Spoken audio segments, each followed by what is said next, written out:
Setiap detik, kita hidup di dunia dengan banyak melihat, dengan banyak belajar dari dunia sekitar. Tapi, ketika tanpa berpedoman pada Al-Quran dan hadis, bukan tidak mungkin akhirnya akan terjebak pada pikiran hidup untuk keduniawian. Banyak orang menganggap orang yang punya jabatan tinggi, berprestasi, populer, kaya raya, maka dialah yang sukses. Padahal belum tentu. Seringkali kita terjebak penilaian kesuksesan seseorang pada keduniaan saja. Bukan apakah Allah merahmati, meridhoi, atau malah murka pada dia. Orang yang sibuk pada dunia menganggap belajar Islam adalah sampingan. Padahal belajar Islam adalah yang paling utama. Barulah setelah itu belajar untuk ilmu keduniaan. Alasan manusia dilahirkan ke dunia adalah karena mempunyai tugas tertentu, yaitu mengabdi pada Allah dengan tulus dan ikhlas karena Allah semata. Untuk Allah lah kita hidup, dan untuk Allah lah kita kembali. Beberapa orang sering mengatakan, kejarlah dunia, tapi jangan lupakan agama atau akhirat.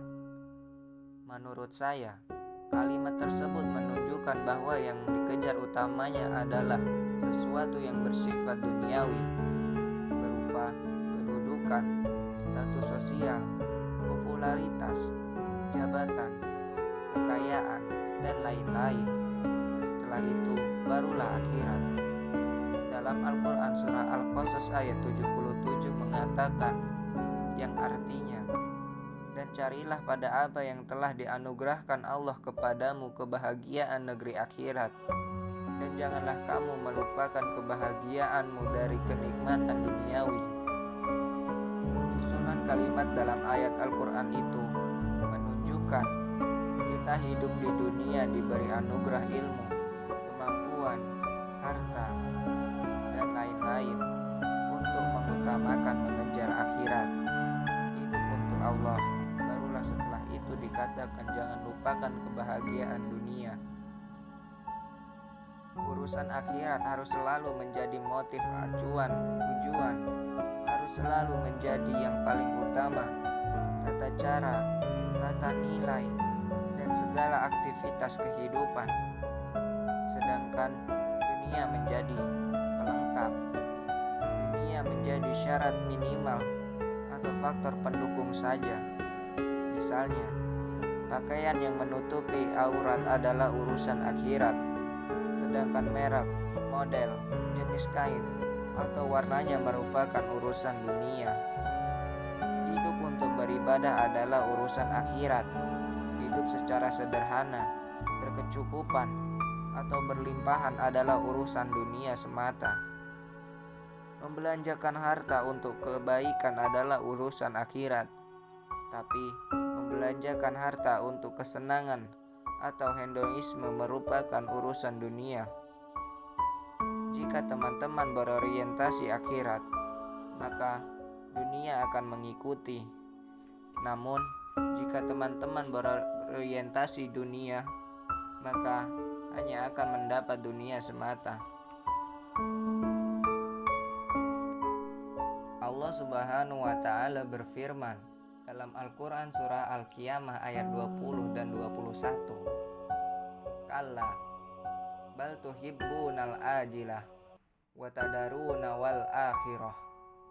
Sungguh, kalian mencintai dunia sehingga kalian mengabaikan akhirat. Tidak mungkin mencintai dunia dan mencintai akhirat, tapi mungkin meraih dunia dan akhirat. Tetapi mencintai dunia dan akhirat sekaligus bukan seperti itu sunatullahnya. Makanya, bagaimana cara supaya akhirat ada di hati kita, tetapi dunia ada di genggaman kita juga? Kita boleh menggenggam dunia dengan erat, tapi kita tidak boleh meletakkan dunia itu di dalam hati. Walaupun 1 rupiah pun kita letakkan di dalam hati, maka itu akan menjadi penyebab dari kelemahan kelemahan dan masalah hidup kita. Tetapi walaupun miliaran rupiah kita letakkan di genggaman kita, maka itu mudah-mudahan akan menjadi kebaikan. Yuk teman-teman, kita sama-sama belajar untuk lebih mendekatkan diri kepada Allah. Mulailah dari hal yang kecil dan mulailah dengan bismillah. Semoga Allah melindungi kita dari jebakan-jebakan duniawi yang membuat kita lupa pada hakikat kehidupan kita yang sebenarnya, yaitu mencari bekal untuk kehidupan di akhirat yang kekal kelak. Barakallahu fikum.